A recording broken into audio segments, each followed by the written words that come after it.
बता तेरे को तकलीफ कैसा है अभी, क्या कर पा रहा है? हाथ मत हिला के देख, कितना हिला पाता है?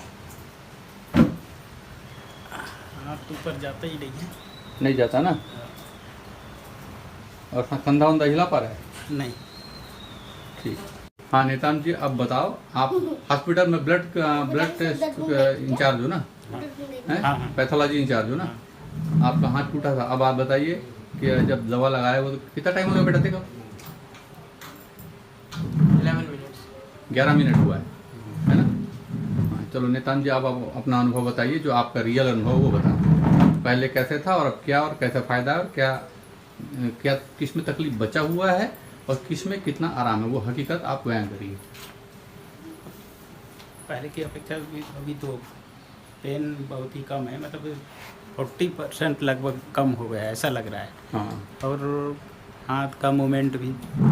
दिखाइए कैसे हो गया हाथ का मूवमेंट। हाथ का मूवमेंट तो फ्री, मतलब हाथ बिल्कुल फ्री लग रहा है। हाँ, और पहले क्या स्थिति थी हाथ की, कितना हिला पाते थे? पहले हिल नहीं पाता था, हिला नहीं पाता था, कि जाम हुए टाइप का लगता था। अभी तो एकदम फ्री हो गया। फ्री हो गया ना? हाँ। सिर्फ यह हड्डी टूटी है, उसका तत्काल कुछ इलाज नहीं है, लेकिन हाँ। फिलहाल बाकी बाकी फ्री लग रहा है। फ्री लग रहा है ना? सिर्फ क्या किया मैंने, आपको दवा लगाया ना? केवल दवाई। चलो ओमो, बताओ अब तुम्हारे वो सोनार वाला जो कार्यक्रम था उसको तकलीफ था ना, उसको ठीक करने में कैसे क्या लाभ मिला, तो कैसे बताओ घटना। हमारे यहाँ कारीगर विजय, उसको बहुत समस्या थी। हाथ का ये हिस्सा ये ऐसे नहीं हो रहा था, ये हिस्सा ऐसा नहीं हो रहा था, पैर का भी ऐसा नहीं हो रहा था। मेरे सामने की बात है, जब वो गाड़ी से उतर के आया, उस उतर के आने में 10 मीटर की दूरी को कवर करने के लिए 10 मिनट टाइम लगा उसको चल के आने के लिए। और जैसे ही वो दवाई भैया ने लगाया, भैया मतलब कौन भैया? दीपक सिंह चौहान, इन्होंने दवाई लगाई उनके हाथ में और पैर में, खुद से ही लगाया। और दवाई लगाते ही वो 100 रुपये मांगा और दौड़ कर गया कोल्ड ड्रिंक लेने के लिए।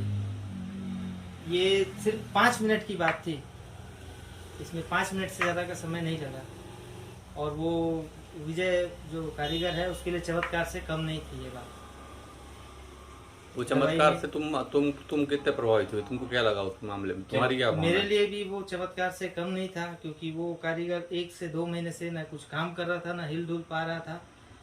और वो उस दिन से अगले दिन से बिल्कुल काम में लौट गया और पूरा काम कर रहा है अभी तक। वो कहाँ ट्रीटमेंट कराया था? वो मलकानगिरी और उसके अलावा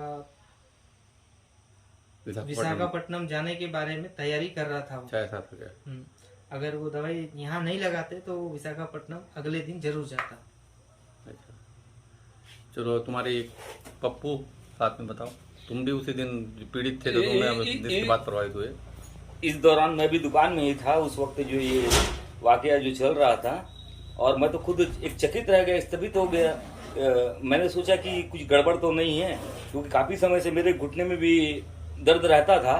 मैं सोचा कम से कम इसी बहाने मैं देखूं क्या होता है ना। और उस समय वास्तव में मेरे घुटने में दर्द भी था, लेकिन जैसे ही मैंने उस दवाई को लगाया और 5 मिनट के बाद में मतलब इतना अच्छा परिणाम आया कि मेरे जो काफ़ी लंबे समय से मैं परेशान था, है ना, और वो कुछ ही सेकंडों में, मिनटों नहीं सेकंडों में ही दीपक भैया की वो जो एक लोशन था, दवाई थी, है ना, उससे मेरे पूरे दर्द दूर हो गए। और आज लगभग 2 साल होने आ रहा है कि मुझे किसी प्रकार का कोई दर्द नहीं है ना। और ये तो कोई करामत से कम नहीं है।